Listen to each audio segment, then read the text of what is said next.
Welcome to our channel Hashmi Clinics.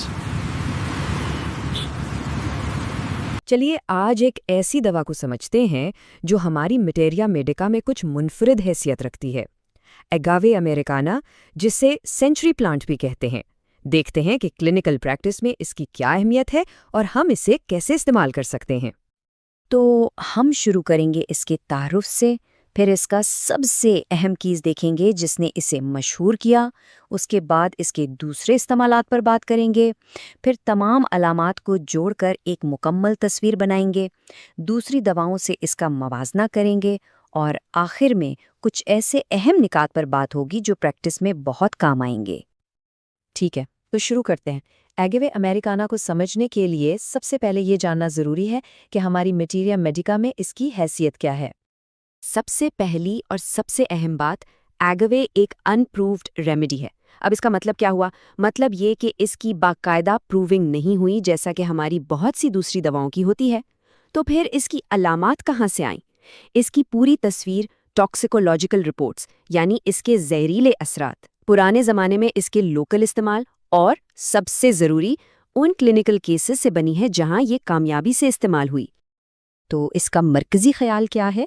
अगर पूरी दवा को एक जुमले में समेटना हो तो वो ये है, ये आसाबी निज़ाम की शिद्दत तरीन ख़राबियों और ग़िज़ाइयत की गहरी कमी की दवा है। बस ये एक लाइन याद रख ले, पूरी दवा इसी के गिर्द घूमती है।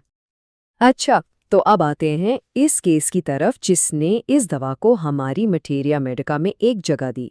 ये एक ऐसा वाक़या है जो अगावे की ताकत को, उसके जौहर को सामने लाता है। ये हाइड्रोफोबिया का एक काबिल ज़िक्र केस है।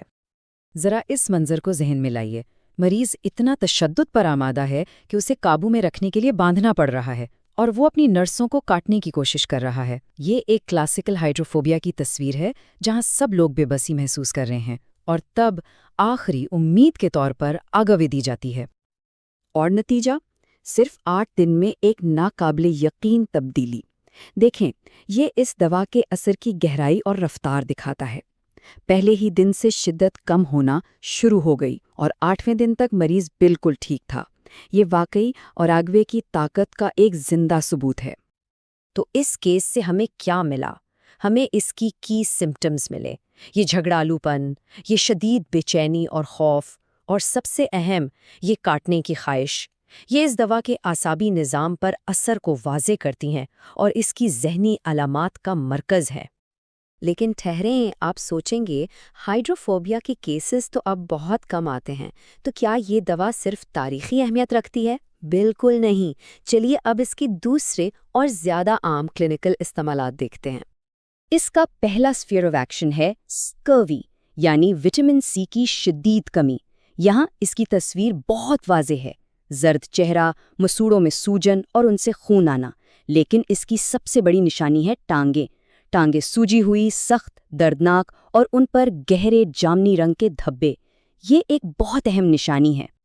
और इसका दूसरा बड़ा मैदान है सोजाक यानी गोनोरिया। यहाँ पर एक की नोट सिम्टम है जो इस दवा की तरफ इशारा करता है और वो है कॉर्डी यानी शदीद दर्दनाक इस्तादगी। अगर सोजाक के केस में ये अलामत मौजूद है तो एगेव को बिल्कुल नज़रअंदाज नहीं करना चाहिए। तो अब तक हमने इसके 3 बड़े एरियाज देख लिए हैं, हाइड्रोफोबिया, स्कर्वी और सोजाक।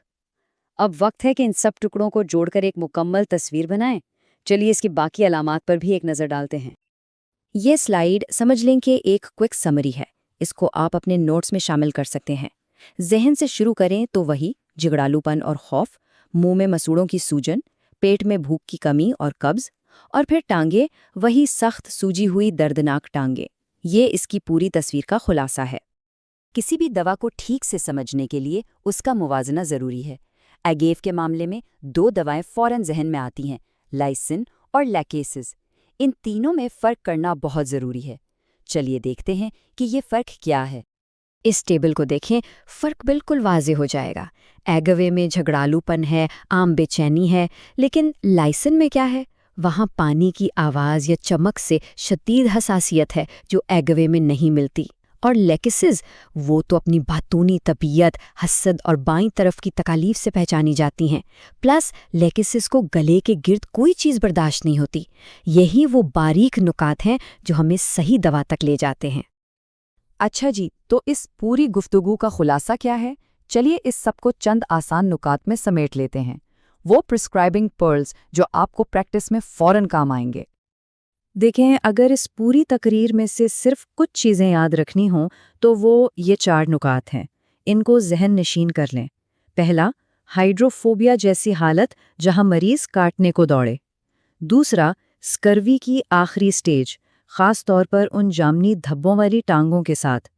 تیسرا، سوزاک میں دردناک ایستادگی۔ اور چوتھا، اور یہ بہت اہم ہے، جب لیکسز یا لائسن کی علامات نظر آ رہی ہوں لیکن وہ کام نہ کریں۔ یہ اس دوا کی کنجی ہے۔ تو آخر میں ایک سوال چھوڑ کے جا رہا ہوں۔ آج کل ہم بہت سے پیچیدہ اعصابی سنڈرومز دیکھ رہے ہیں جہاں اعصابی نظام میں شدید اریٹیبلٹی ہوتی ہے۔ کیا یہ چھوٹی سی انپروون دوا ان مشکل کیسز میں ہمارے لیے ایک نیا راستہ کھول سکتی ہے؟ اس پر سوچنا ضروری ہے، شاید اس میں ہمارے لیے کوئی چھپا ہوا خزانہ ہو۔ Professor Dr. Rafat Hashmi is a distinguished homeopathic physician, educator, and researcher with over 4 decades of clinical and teaching experience. He is widely respected for his deep command of materia medica, repertory, and constitutional prescribing, combined with a practical, patient-centered approach. Dr. Hashmi has dedicated his career to training generations of homeopathic doctors, blending classical principles with modern clinical insight. He is also known for his innovative work in digital homeopathy, developing educational content, clinical tools, and AI-assisted systems to enhance remedy selection and case analysis. With a strong commitment to ethical practice and lifelong learning, Professor Dr. Rafat Hashmi continues to guide, inspire, and elevate the standards of homeopathic education and patient care.